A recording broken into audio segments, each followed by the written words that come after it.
Mga paps, doble ingat kung lalabas lalo't nagsimula na ang tinatawag na post-holiday surge ng COVID-19 cases sa bansa.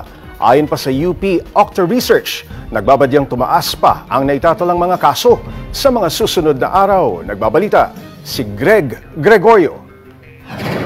Ilang araw nang pataas ang bilang ng nadaragdag sa COVID-19 cases sa bansa, partikular sa Metro Manila. Katunayan, pumapalo na ng higit 400 ng average daily new cases sa NCR kumpara sa 295 cases noong holidays, habang ang reproduction number ng virus o bilang ng posibleng mahawa mula sa COVID-19 positive ay nasa 1.17 na, mas mataas pa sa 1.13 na datos ng UP Octa Research kahapon. Sa Metro Manila, ang Quezon City, Maynila, Pasig, Parañaque at Marikina ang mga lungsod na may pagdami ng mga bagong kaso kada araw.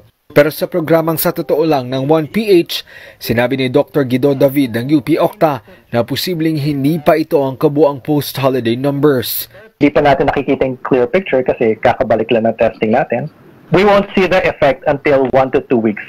Kinumpirma na ng palasyo at ng Department of Health ang pagtaas ng mga kaso. Pero sabi ng ahensya, kailangan magdahan-dahan sa pag-interpret ng mga numero. Gusto ho nating tignan pa ng by another 1 week pa siguro para we can have a more accurate conclusion kung ano po talaga ang trends ng mga kaso natin. Tingin naman ni Dr. Anthony Liachon na dating advisor to National Task Force Against COVID-19, posible pang tumaas ang mga kaso at maaarian niyang makadagdag dito ang naganap na traslasyon. I would expect that in the next 2 weeks, that's from January 9 to January 23, and I'm afraid if these cases will increase further, that may actually lead to stricter quarantine classification.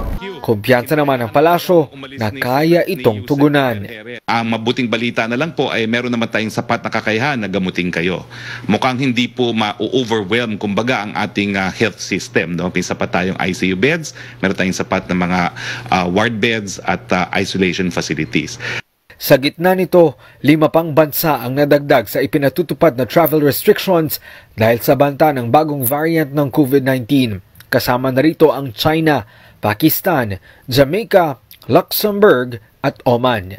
Para sa 1PH, Gregorio, News 5.